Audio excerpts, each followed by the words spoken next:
Dear reader, allow me to introduce you to my book. Though it might at first appear like many books you've come across, it is far from ordinary. You may, therefore, have some misunderstandings about its nature. The story that awaits you has not been fully told. In fact, its conclusion is not yet known, even to myself. It is in that way that my book is special. It is in that way that you are special. Without you, there is no story. Chapter 1. Normal isn't what it used to be. This is a story about change. Nestled in a shallow valley is the town of Beacon Pines. Far from the town square, across the river, past the neglected welcome sign, a young boy walks alone at dawn. His name is Luca Van Horn, and like you, dear reader, he's here for a reason.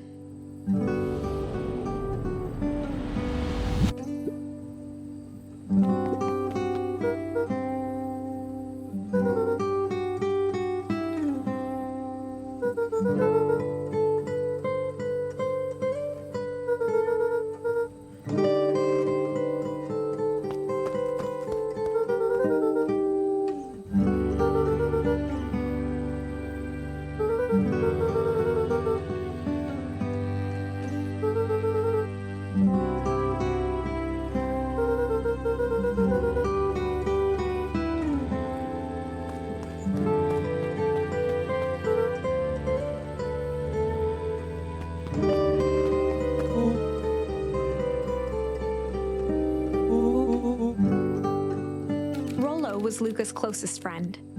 He possessed many fine qualities, but subtlety was not one of them.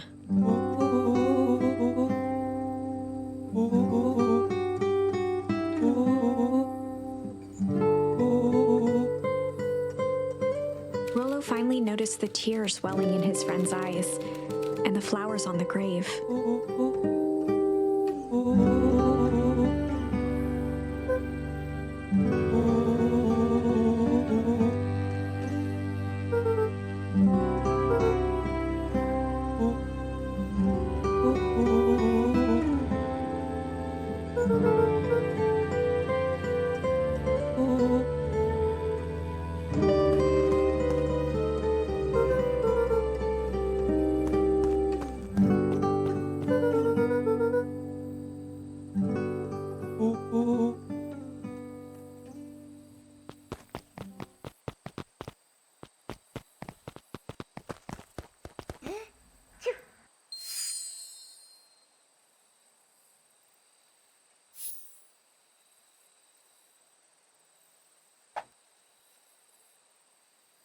Wonderful!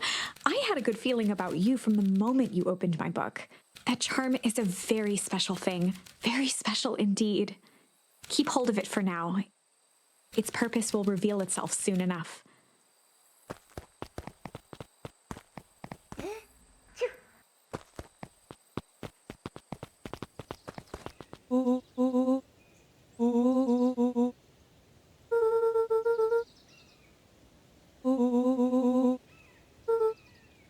Rollo looked to the side suspiciously.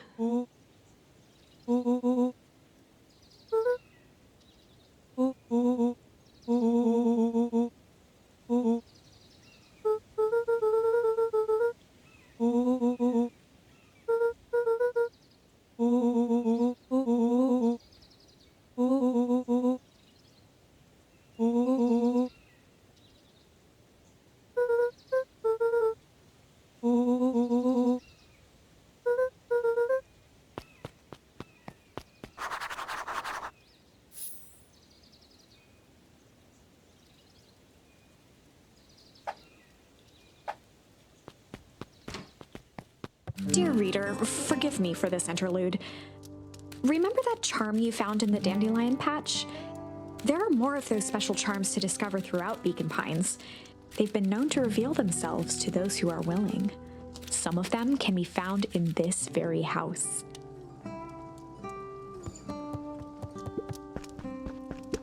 Since Gran had moved in, the house was more peaceful, more orderly, and more covered in flowery fabric.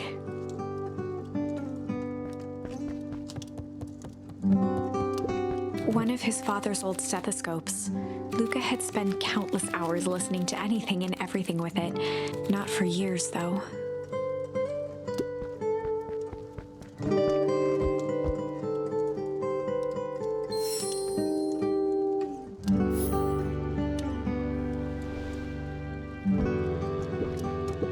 Gran had already lit the fire. She kept a warm house, as if by grandmotherly obligation.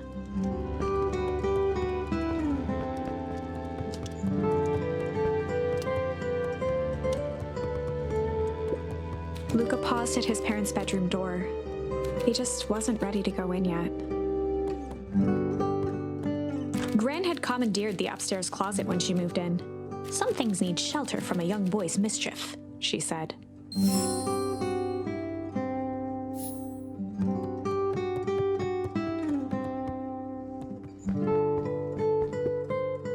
Luca tossed on his favorite old sweater. Even though it was the first day of summer, a chill still hung in the air.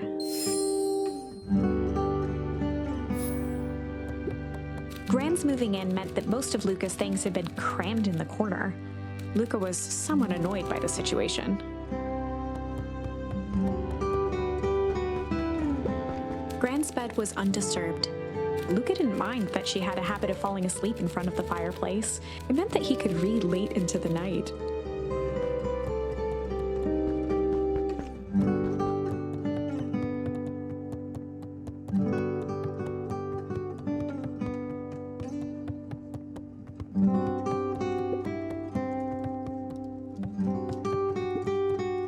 Just some dusty knickknacks. An array of prepared meals crowded the refrigerator, each labeled with the day of the week. A pair of dull scissors, a broken can opener, a mostly empty bottle of glue, and some loose string.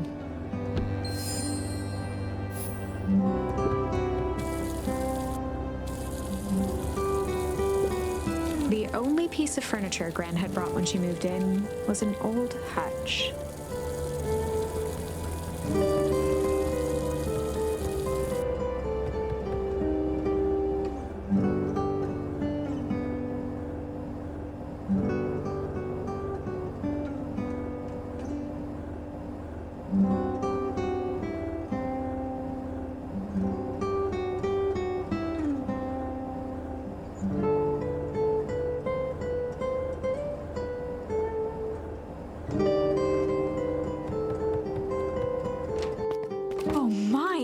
This is quite exciting.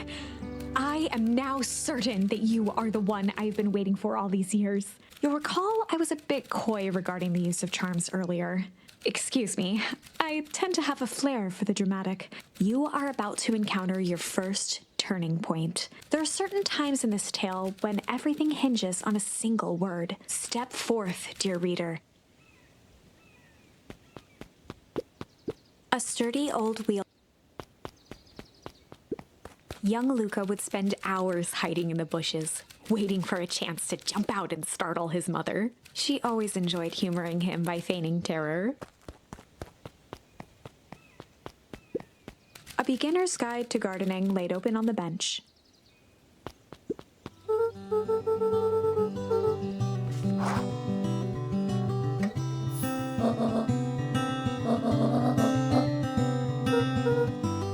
The less Gran knew, the better for everyone involved.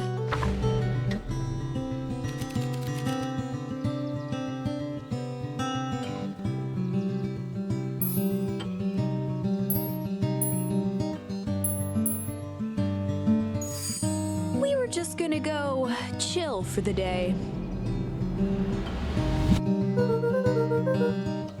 The best lies are built on truth.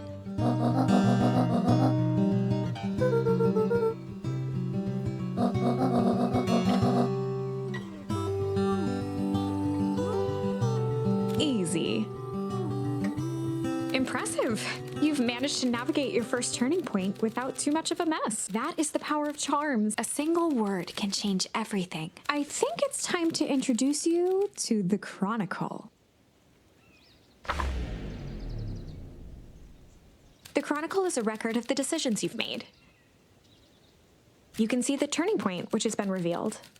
At any time, you can use the Chronicle to go back and invoke different charms, creating new branches. Luckily for us, this is the one and only turning point where the charms won't dramatically alter fate. It's the perfect opportunity to experiment with rewriting things.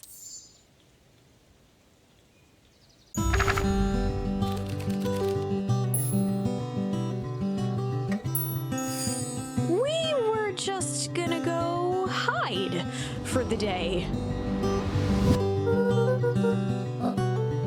Traditionally, when one is trying to hide something, they avoid literally using the word hide.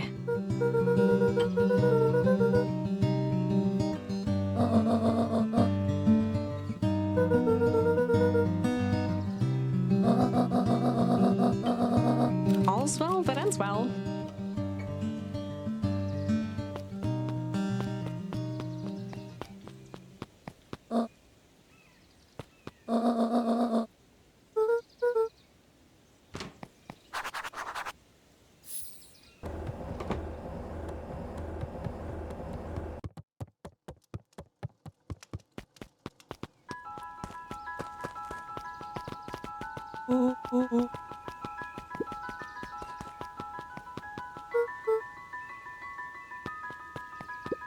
For a town that saw few visitors, the welcome was perhaps more grand than necessary.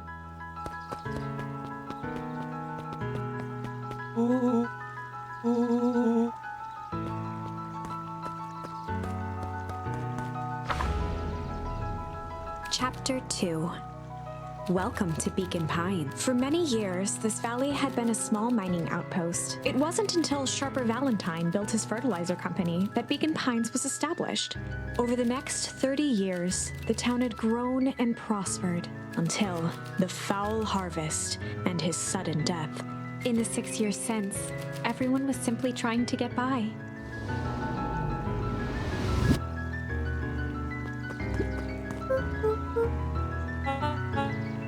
Kerr was the CEO of Perennial Harvest Company.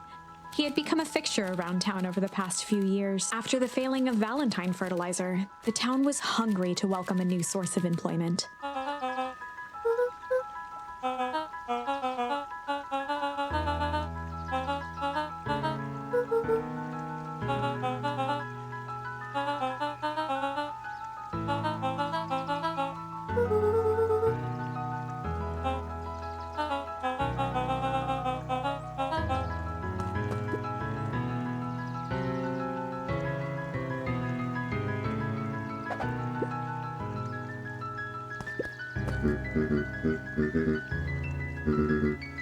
Mayor Augustus Valentine was not busy.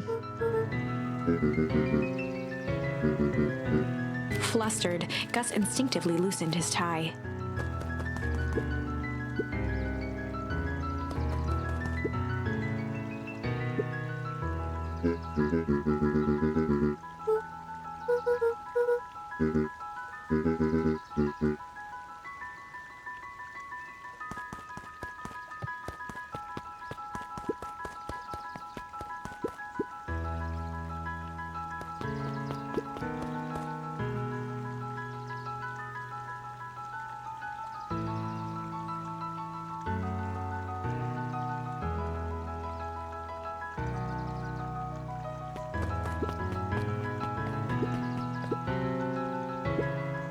Mr. Sinclair continued snoring and lifted one eyelid just enough to see who it was, a tactic he often used to avoid undesirable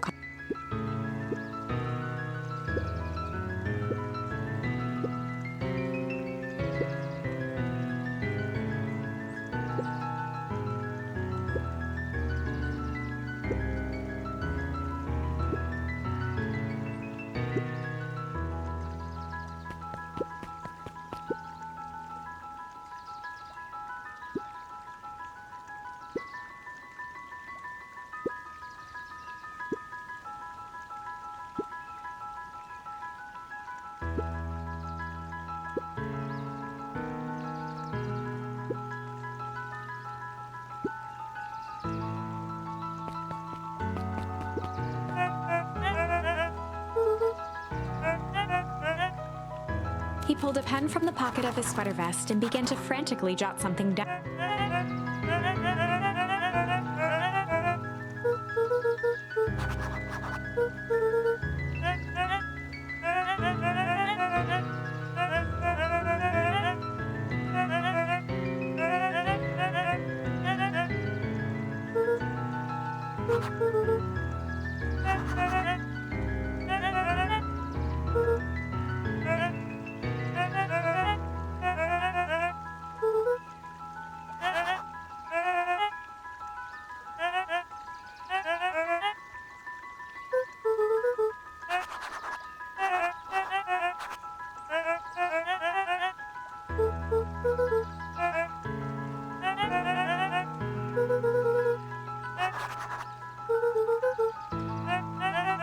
Pete stopped scribbling and glanced up from the clipboard.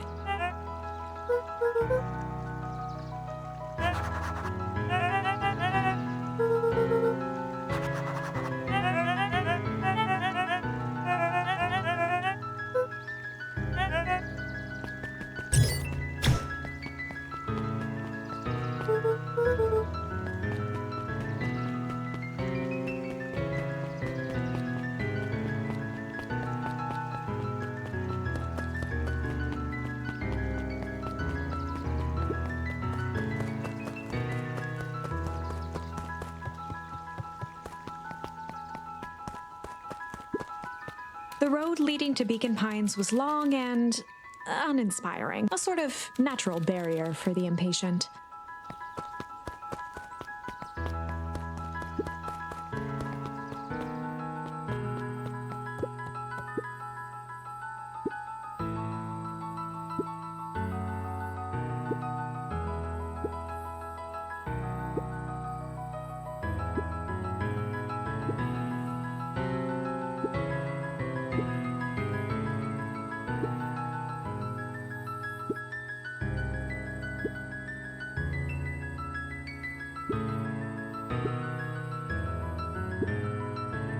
Whenever Luca saw his dad's chair by the pond, it reminded him of the days they'd pack up a couple of sandwiches and fish until sundown.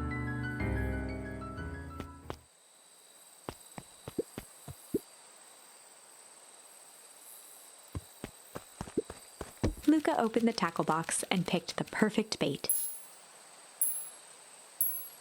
Luca gently baited a feather onto the hook, good for skimming the surface.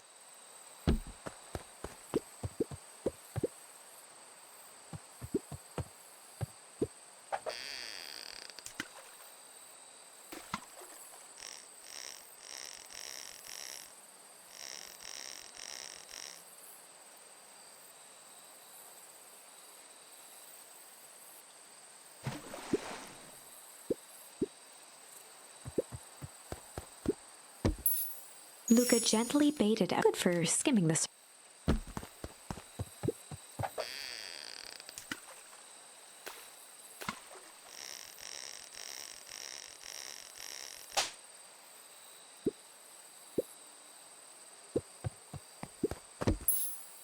Luca gently good for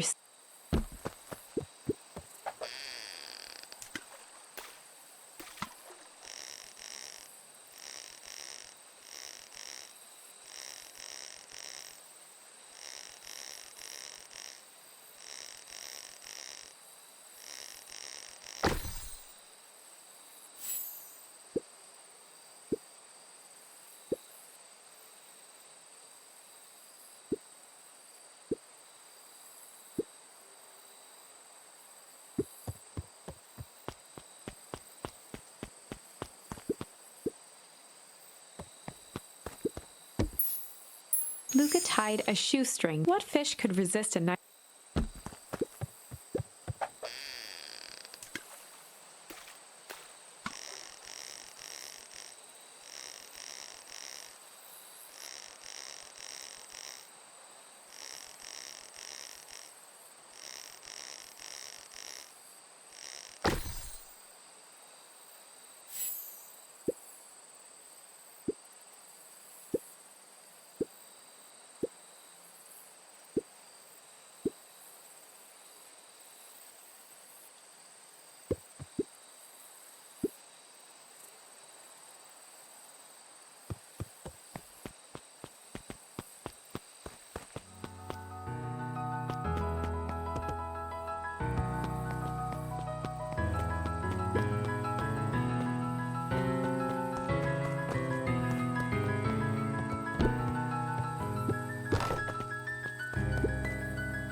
The boys had a good thing going. As long as they kept old Jeff happy, they had an endless source of precious materials to add to the treehouse.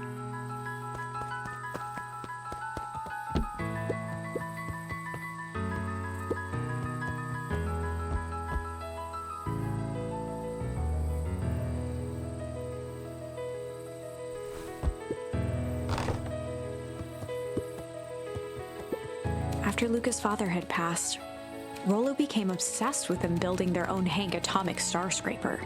It was some time before Luca realized it was Rollo's way of keeping him occupied.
Luca's winter coat decommissioned for the summer. With the cold holding out longer than usual, he reconsidered its usefulness. On certain nights, when the clouds were just right, the boys could tune into strange patterns of static.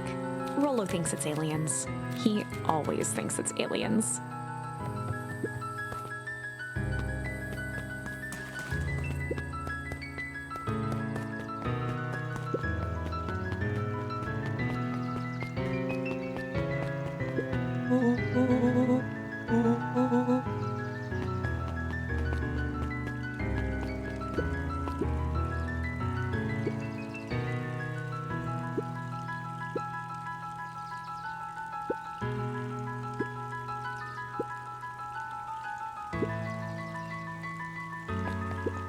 Luca could see the morning regulars nestled in their booths at the early bean.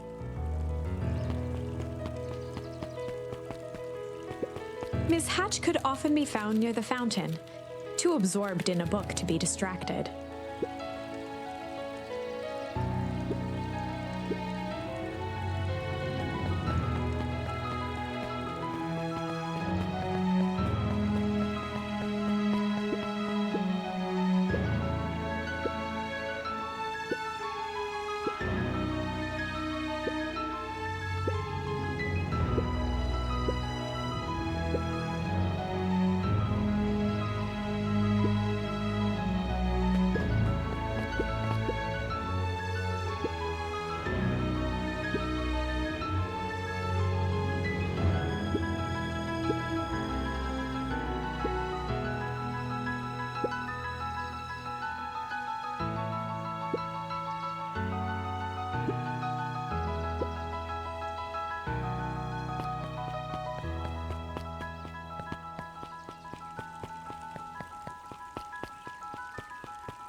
Holden Wilder ran the local paper of record, the Beacon.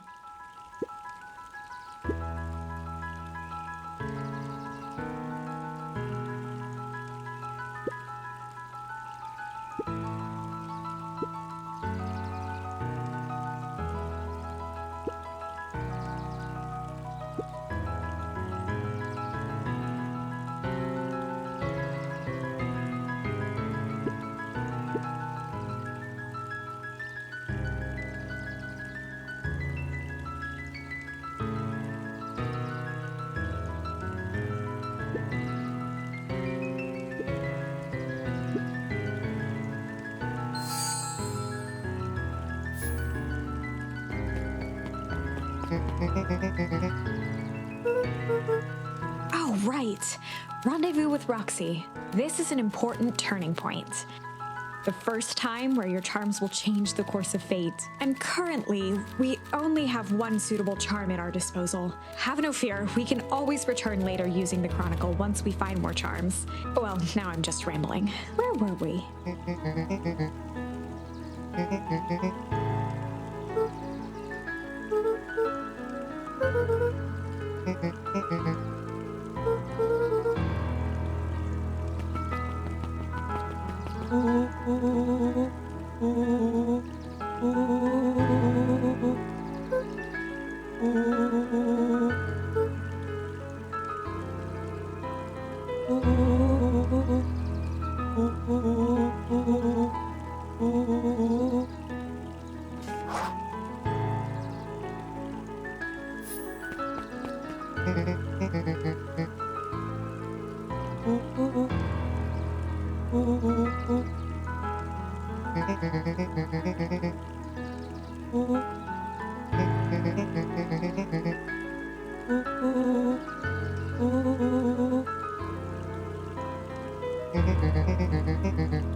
Rollo froze as Roxy took a step toward him. Luca knew he had one chance to save his friend from being dragged home.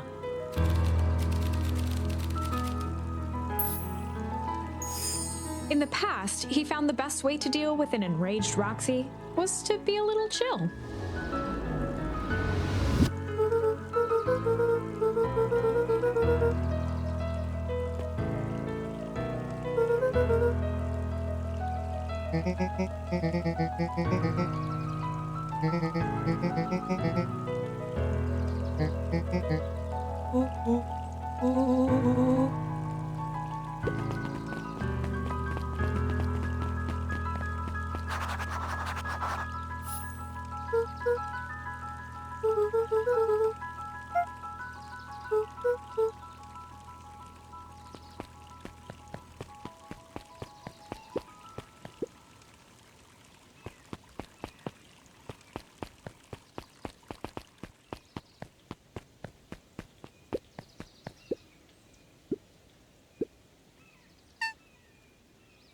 Dawn had dreams of becoming a big-time reporter. At night, she searched for the story that could be her big break.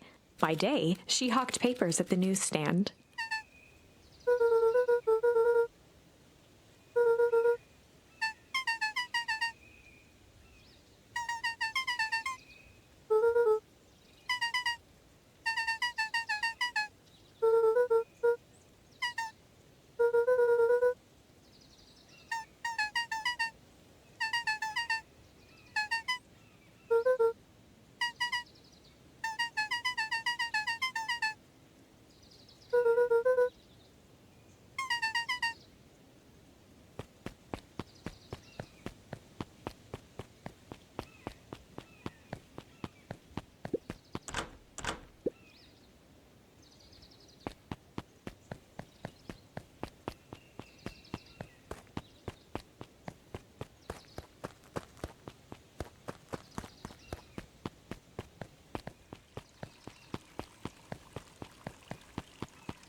bit much, if you ask me.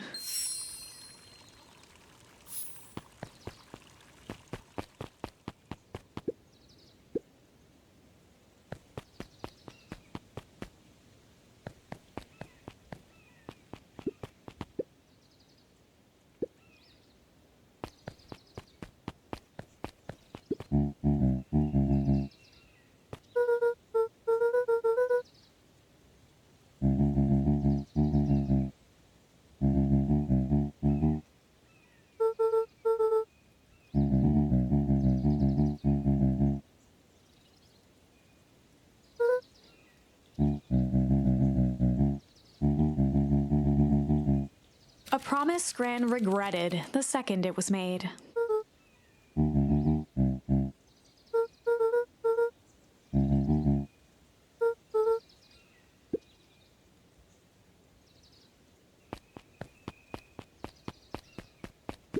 The phone booth was brand new, part of Perennial Harvest's Beacon Pines Reborn initiative. It didn't see much use.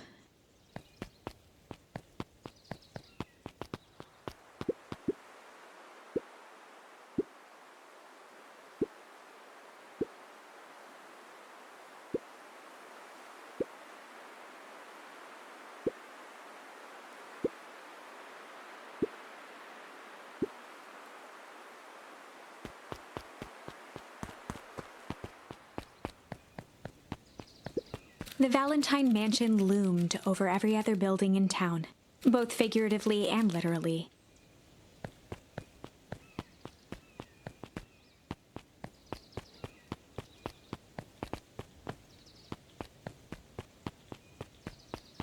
After the foul harvest destroyed their wealth and reputation, the Valentines shuttered off their estate from the rest of town.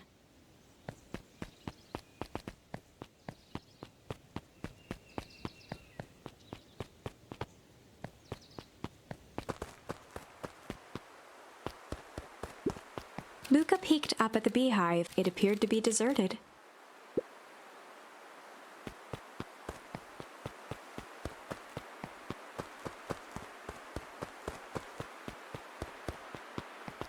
The path led into a small hollow at the edge of Weepwood.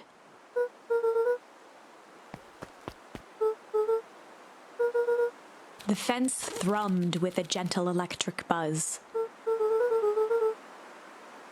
Luca often asked himself what Rollo would do, so that he could rule out that option.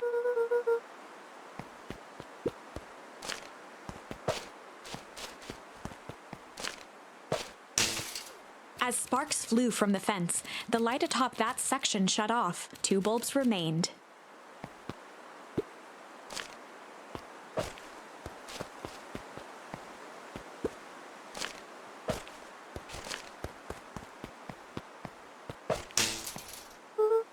One more to go.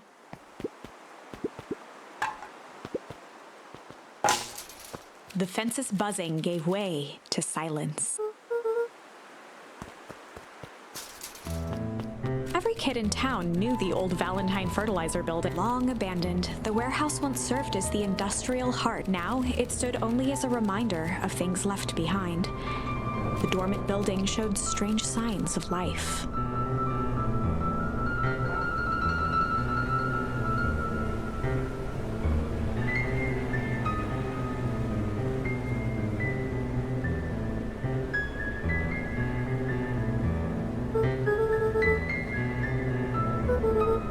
There was only one way to find out.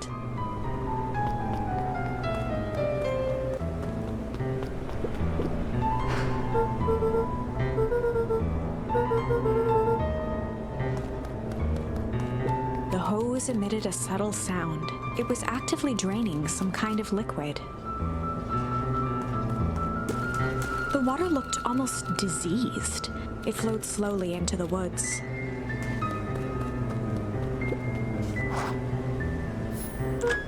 Luca thought he heard faint sounds coming from the other side of the door. He pressed his ear against the cold metal to hear. The sound of footsteps grew louder.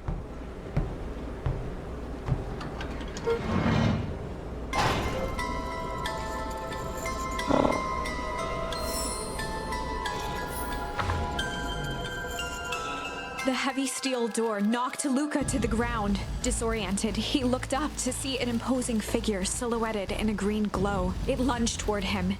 He tried to scramble away, but felt a gloved hand latch onto his ankle. Luca watched his fingernails leave trails in the dirt as the hand slowly dragged him back through the door, into the lab, into the green light.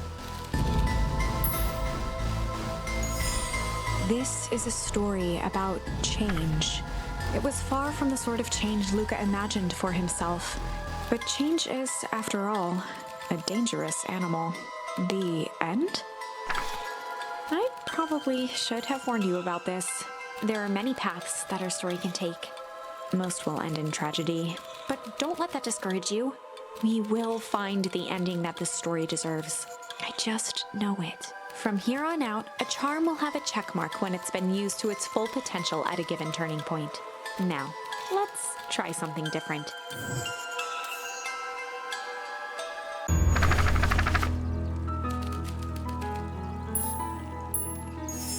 In the past, he found the best way to deal with an enraged Roxy was to be a little shit.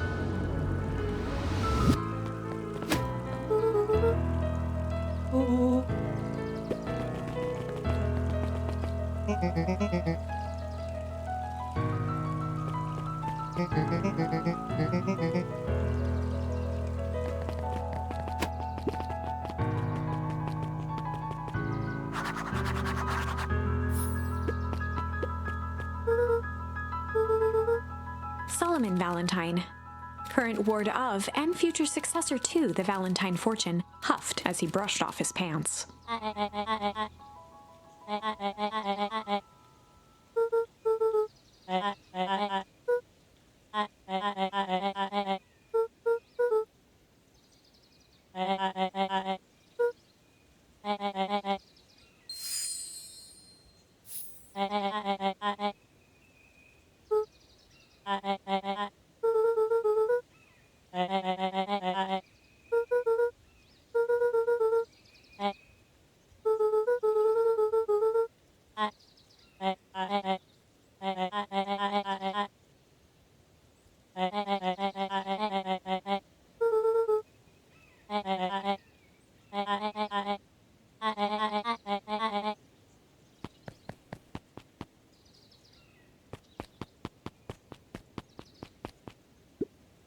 Solomon trifled a gesture toward the approaching heiress Valentine.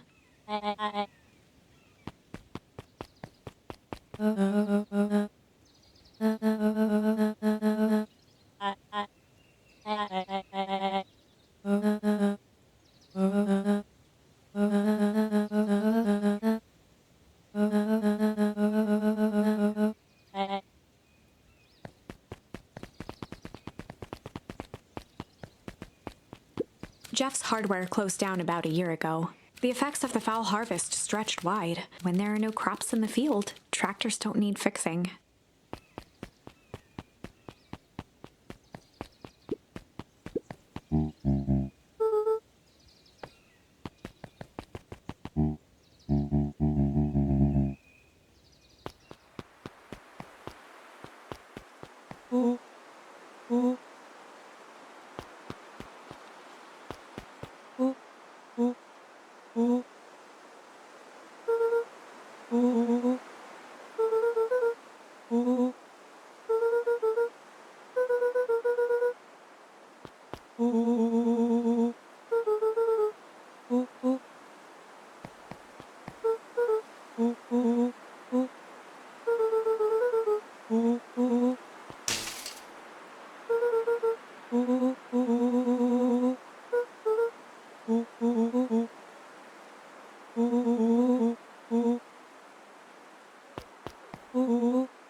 As the glowing windows of the old warehouse came into view, Rollo began to bounce excitedly.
The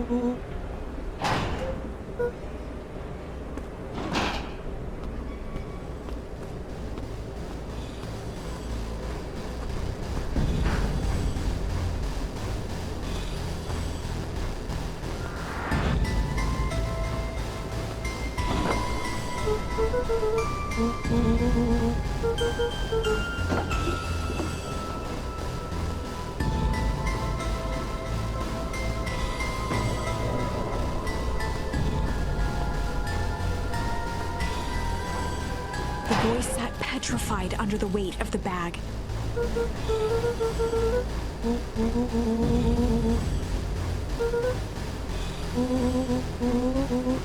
Rollo felt around at the large sack which burdened them. He snapped off a tag from just within a small zipper opening in the bag.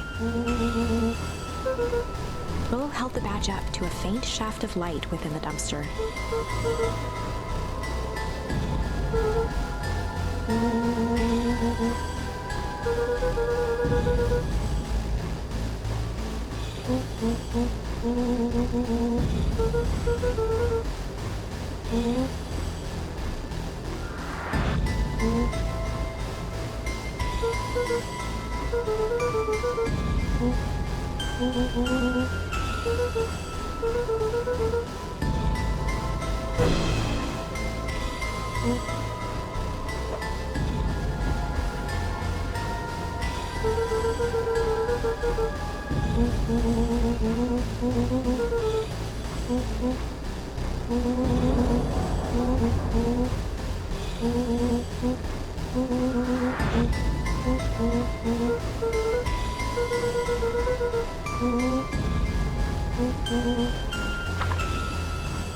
Lucas sat in the dark, tracking the sound of Rollo's footsteps as he ran.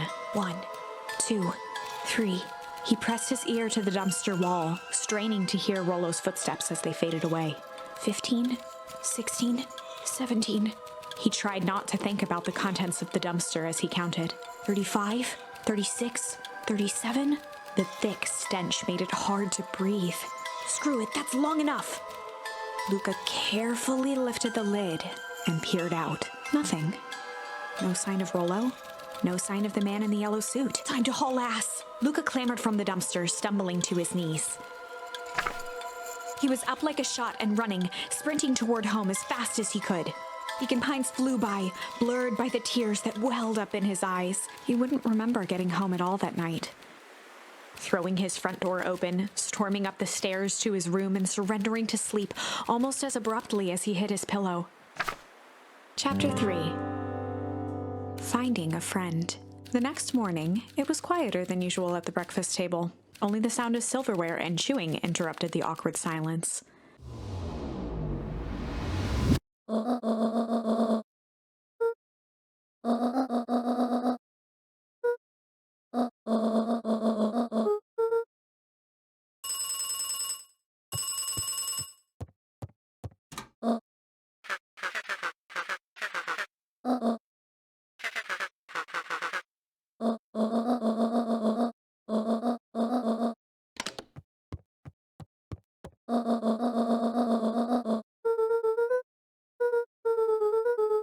Gran's brow furrowed. She let out a long sigh. Her voice was quiet and even.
An eerie electronic sound echoed from Luca's bedroom.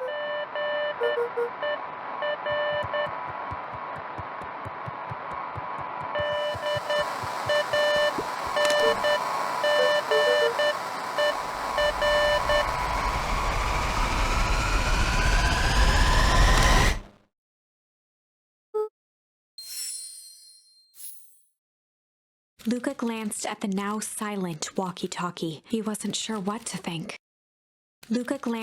He wasn't sure what to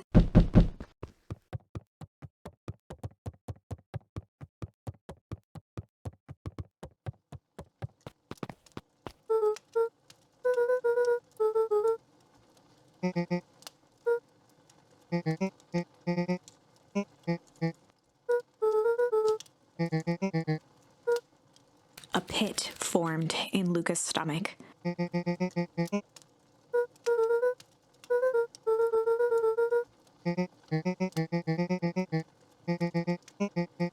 Luca's mouth felt dry.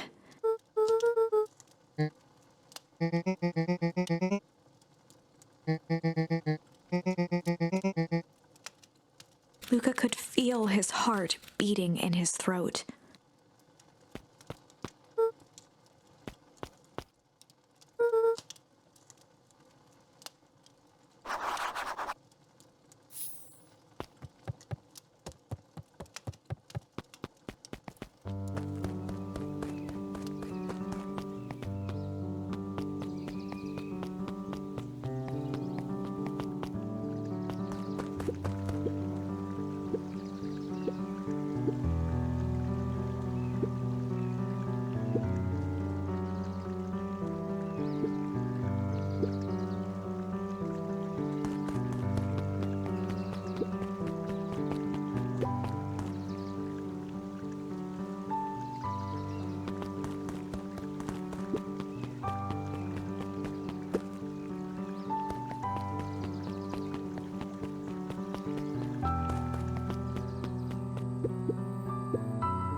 Luca stuck a toy stretchy. Those things always get dirty anyway.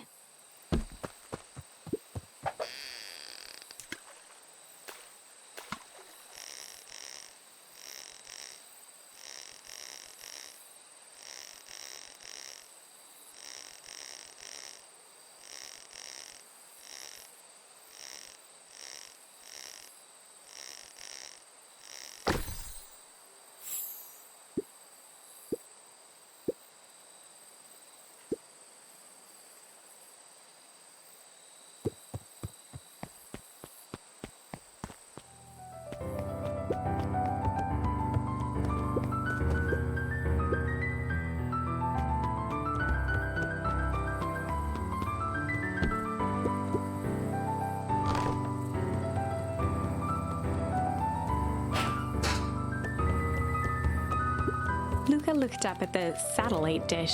Rollo nearly killed himself putting that up into the tree.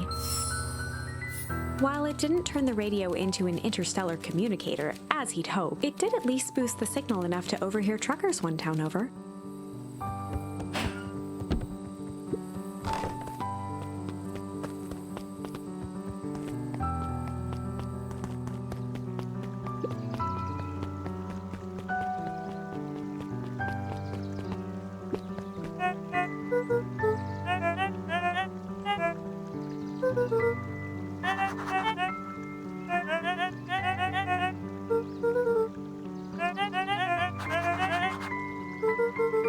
Toby looked up from the clipboard excitedly.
We all know Beacon Pines is a great town. What you may not know is great towns grow from mighty roots. And that is why you cannot tell the story of Beacon Pines without telling the story of one Shopper Valentine. Young Shopper's keen intellect and strong moral fiber led to a grand vision. A vision of a community dedicated to a better tomorrow. In his own words, a better tomorrow is within our grasp, but it requires a singular mind to harness it. Lucky for us, he decided to grow that vision here, in Beacon Pine. And how does one grow a better tomorrow? With fertilizer, of course. Valentine's Fertilizer Company became the lifeblood of a town yearning for purpose. But then tragedy struck, a scientific experiment gone wrong. An accident which took Shopper away from us far too soon. To this day, we struggle to pick up the pieces. But one foul harvest isn't enough to stop the people of Beacon Pines. The spirit of Shopper Valentine lives on. It lives in the hearts of everyone with a dream for a better tomorrow. Together, we will follow his example and grow a bountiful future. Paid for by the Valentine family and the Valentine Fertilizer Company Remembrance Fund.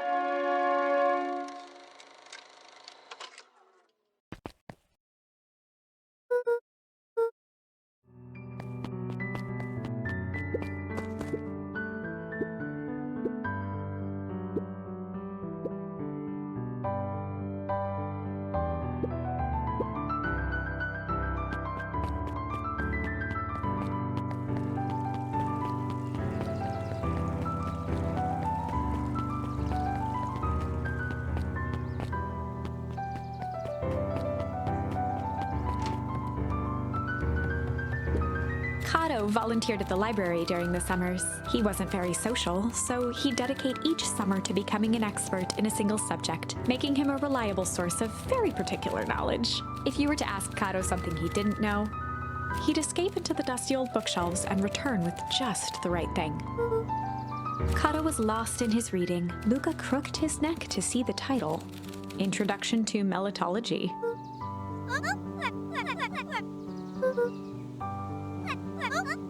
He gestured to the shelves.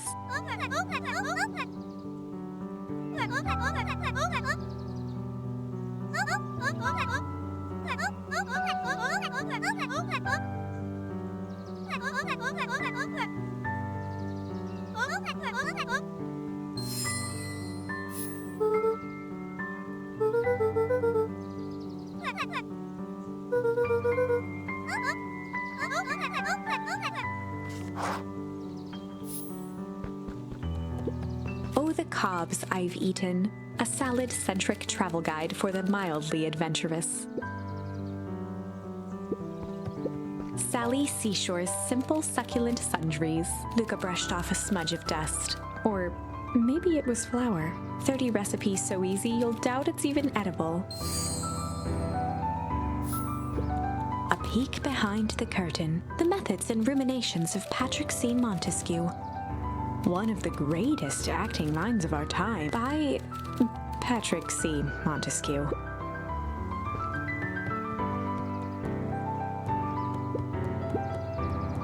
There were rarely any actual new additions, simply a variety of existing content rotated into the front display each week.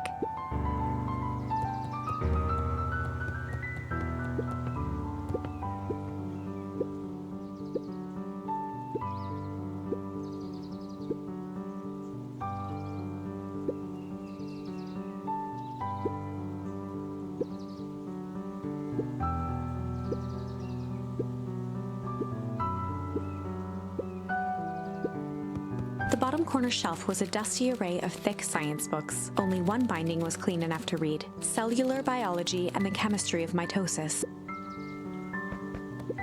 Mycological Phosphorescence.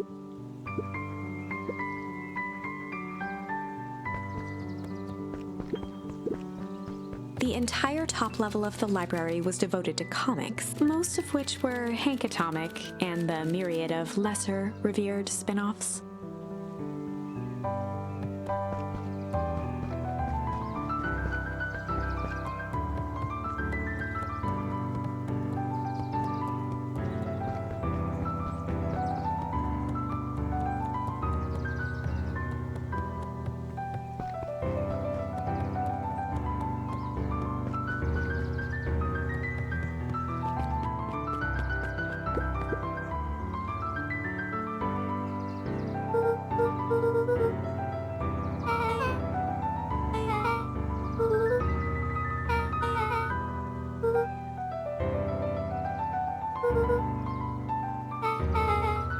Beck's family moved often, giving her little time to establish any real connections. She would tell you she prefers it that way.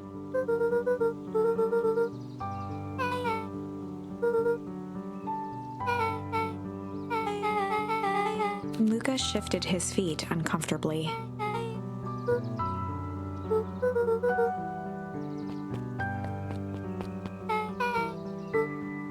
Beck pulled a coin from her pocket.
Luca felt a chill as he approached Beck.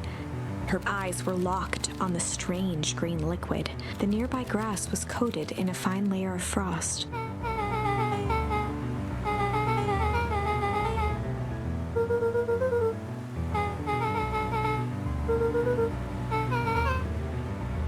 Luca watched as Beck dipped a broken tree branch into the goo. Beck's eyes widened as flowers grew from the dead wood. First small buds, which quickly bloomed into vibrant petals.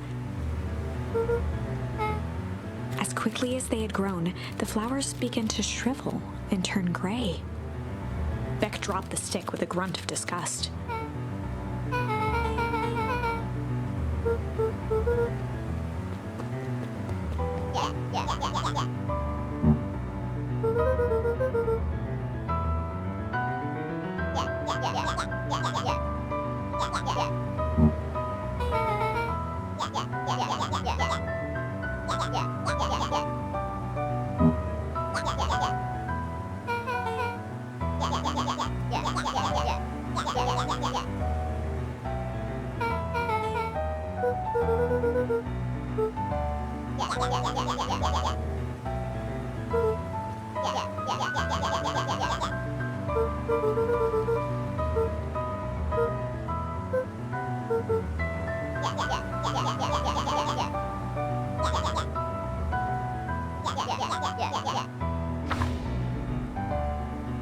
Iggy took a step towards Luca, his sneer lit by the glowing puddle. Beck could see tears welling in Luca's eyes, his fists clenched. Some things about Beacon Pines were very different from the city, but a bully from a hayseed town is really no different from a city bully. Beck took a deep breath and thought.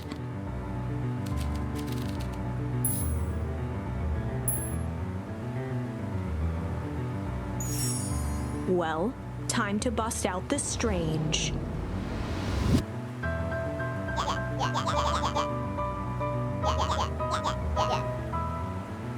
Beck stared in silence, the only sign of life being the twitch of an eye.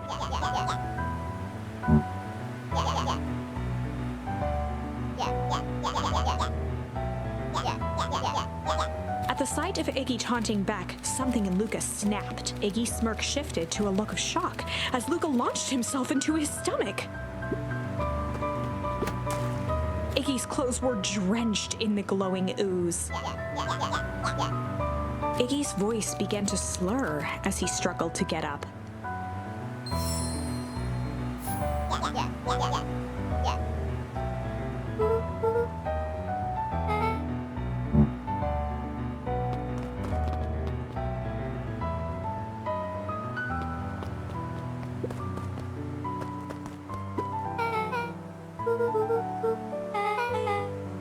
The person at the warehouse.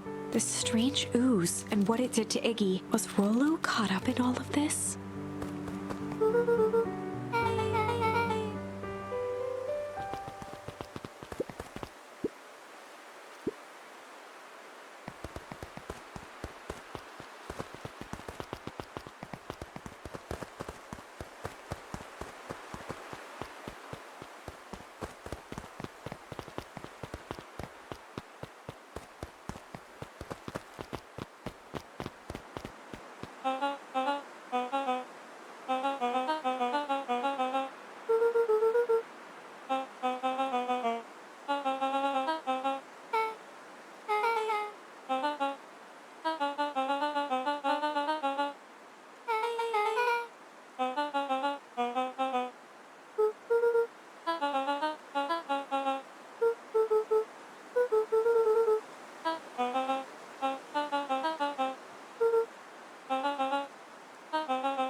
Beck glanced toward Luca.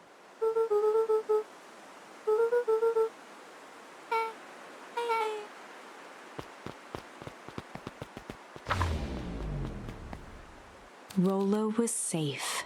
A wave of relief washed over Luca, which was quickly replaced by a sense Gran is going to kill me. If he hurried, he might just make it home before sundown. Chapter 4. Our harvest awaits. Luca took a deep breath and gingerly opened the door, steeling himself for Gran's wrath.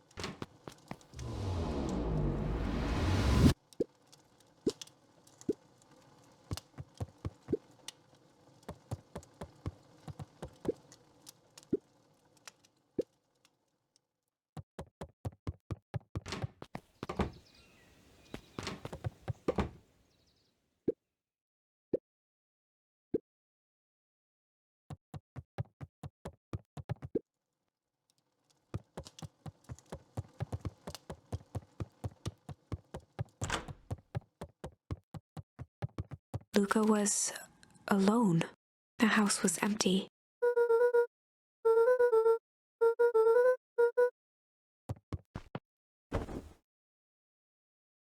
Luca was sitting by the pond, listening to small waves lap against a rock.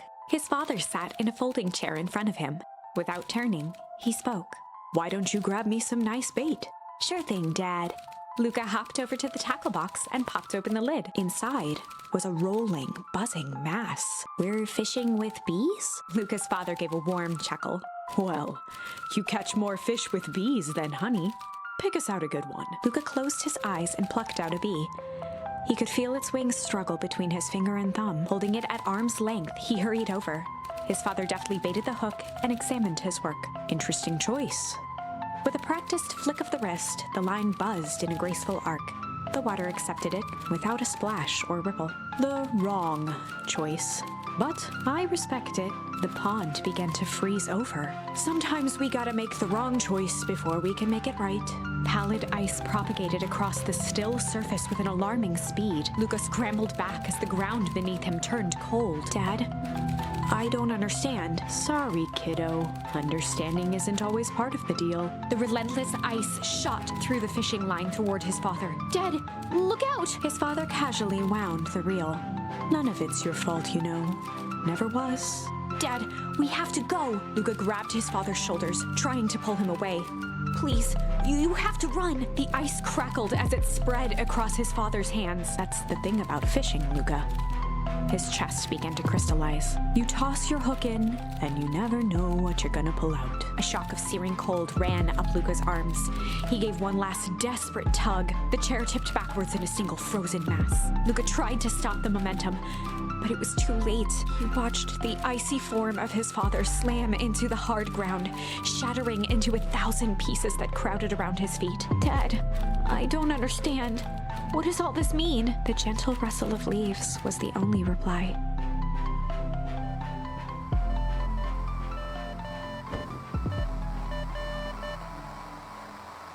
Luca's eyes struggled to focus on the walkie-talkie.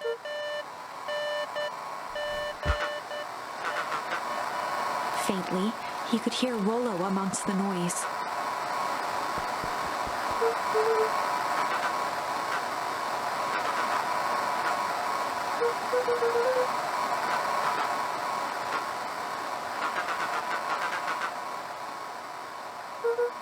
Rollo's voice was coming through more clearly now, but some words were still just static.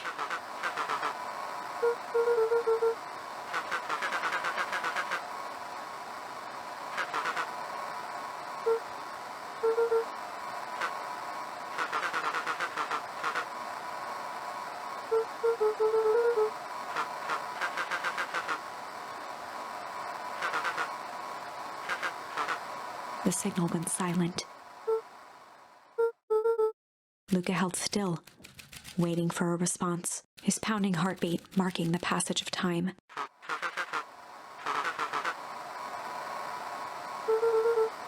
Rollo's voice began to fade.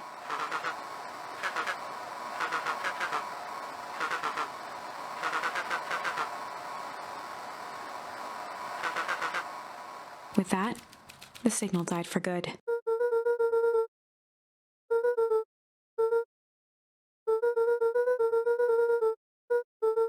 Luca grabbed the walkie-talkie and sprinted to the treehouse.